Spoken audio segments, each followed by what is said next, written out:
To present the Golden Eddie to Christopher Nolan, ladies and gentlemen, please welcome from The Dark Knight and the star of the upcoming film Battle Los Angeles, Aaron Eckhart. Good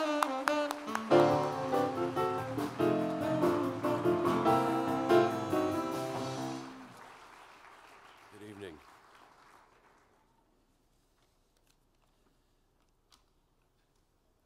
Christopher Nolan is fearless.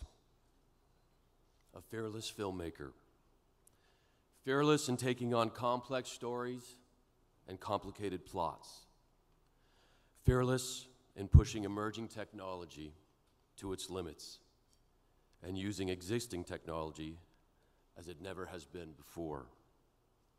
Fearless in the face of larger budgets and rising expectations from both his audiences and his employers. Fearless in reinventing franchises and creating new ones. Fearless in his ability to keep it simple, to tell a story.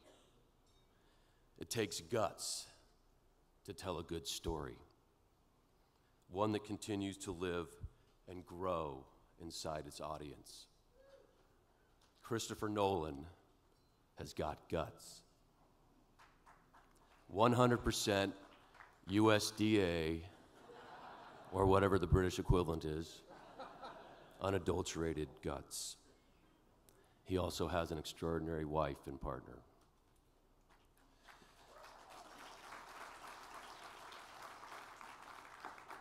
No ordinary filmmaker could stare down the literary and logistical challenges of his imagination and bend them to his will.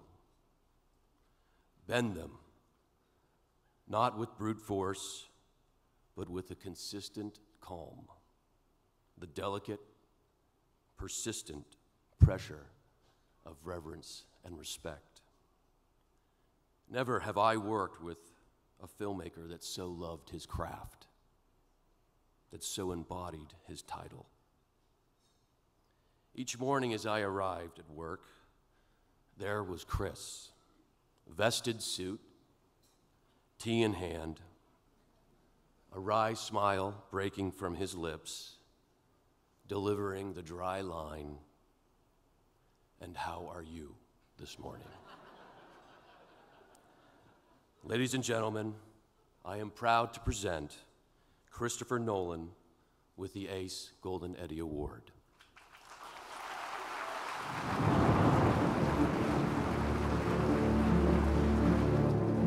3, 2, 1, action! He's here. Who? The Batman. Gotham isn't beyond saving.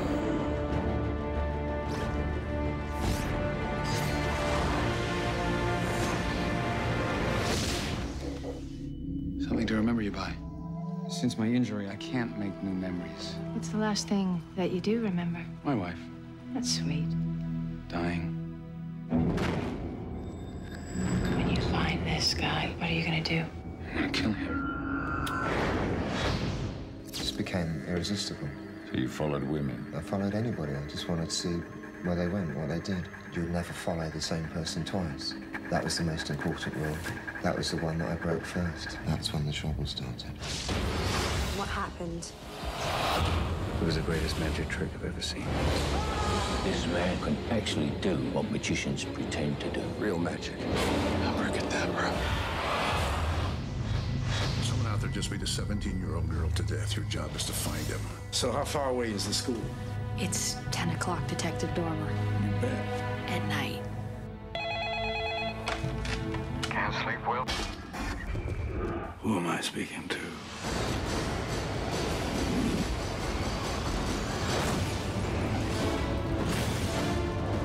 People are dying. What would you have me do? Endure. You can be the outcast. You can make the choice that no one else will face. Bruce, this is Harvey Dent. Rachel's told me everything about you. I certainly hope not. A little fighting here. I like that. Then you're gonna love me. Of all the parts that come together to make the film, The human element is by far the most crucial and most interesting. Aren't you gonna write that down? I really felt comfortable with you because I felt you understood deeply what you were doing and that you were always open to anything that would happen. He gives so much to his craft. He was born for it as far as I'm concerned. As an actor, he's wonderful to work with. He seems to really understand the actor's process. It's the most exciting thing in the world to watch the actors make it real, make it into something a little bit different. I have great respect for your profession. He's like all great directors. Whatever he wants, he can tell you in one sentence. He's like a very laid-back razor blade. You want to be completely prepared. You know, you never want to disappoint Chris because he always holds up his end of the bargain. One of the great things about working with Chris is I'm able to come to him with an idea and he's able to look at it and flip it around and immediately see how you can make it just a little bit more twisted, more interesting. I told Chris that he's a producer spoiler. He always did what he said he was going to do or killed himself trying to do what he said he was going to do. He's taken it to a whole other level. Okay, say action. Action.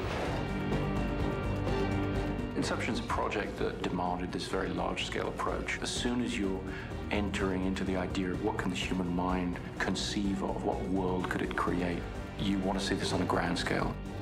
I got to work with an extremely talented director and so many different unique talents. Every week there was some new spectacle on set. It's very important for the audience to be able to enjoy the emotions of the story and relate to the characters because we're on that journey with them.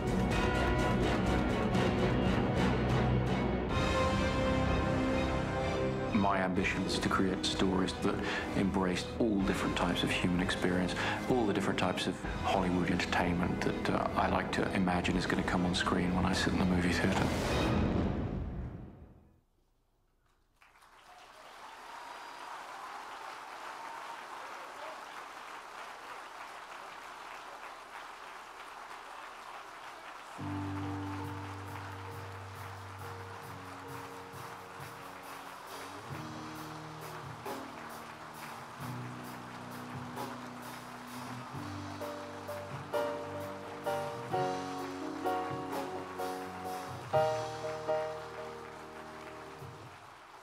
Thank you. I'd like to thank the American cinema editors for this incredible honor. I'm fortunate to work in an era where, with the technology that we have, it's very possible and appropriate for the editor to be very, very much in the edit suite with the editor, enjoying that experience. And I love it, and I've been very privileged to work with some great editors who've been extremely talented at their craft, but also great fun to be with. I was fortunate a couple of years ago to get an award much like this one from the Cinematographers Association. And I spoke, when I received that award, I spoke about some of the images that had inspired me in films and that I remembered as if they were my own. And I think I singled out the sun rising over the desert in Lawrence of Arabia and the bone being thrown into the air in 2001.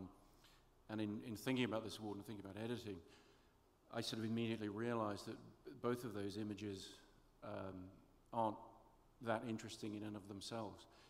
Both of those are about cuts, you know, the cut from Peter O'Toole blowing out a match to that sunrise, the cut from the bone flying through the air to the spaceship thousands of years later.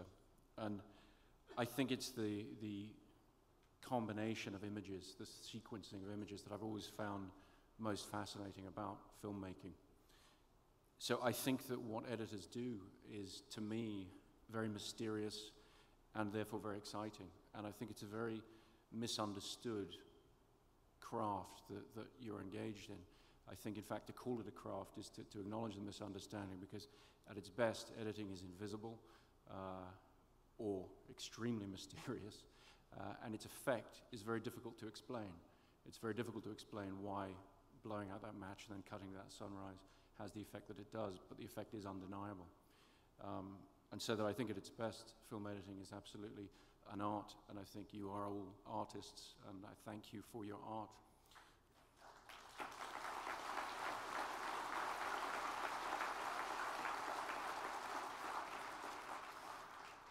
As a director, you rely on so many different people to help you make films. And, you know, watching that reel and seeing people talk about the films that I've done, it's notable by the omission of the editors. And in particular, I'd have to single out Lee Smith, who's down there somewhere. And I've enjoyed our collaborations enormously, and I think that the reason I'm receiving this award, one of the reasons I'm receiving it, is very much Lee's contribution to the films I've made. He's risen with aplomb to every technical challenge I've thrown at him, whether it's mixing IMAX, editing on IMAX, or the innumerable logistical and creative challenges with Inception. It's not for me to make any great claims for that film, but I know that what I was putting onto the editing, what I was saying to Lee, okay, you have to figure all this out. You have to explain to the audience where they are in the story, what level of dream they're on, et cetera, et cetera, et cetera. And then you have to somehow magically have all of these different timelines coincide at one exact moment and have everybody understand that, or understand it enough anyway. And so I would just like to take this opportunity to say that, Lee, you did an incredible job in that, and I will always be extremely grateful for that. So thank you. Thank you, American cinematographers, American cinema editors. Thank you very much.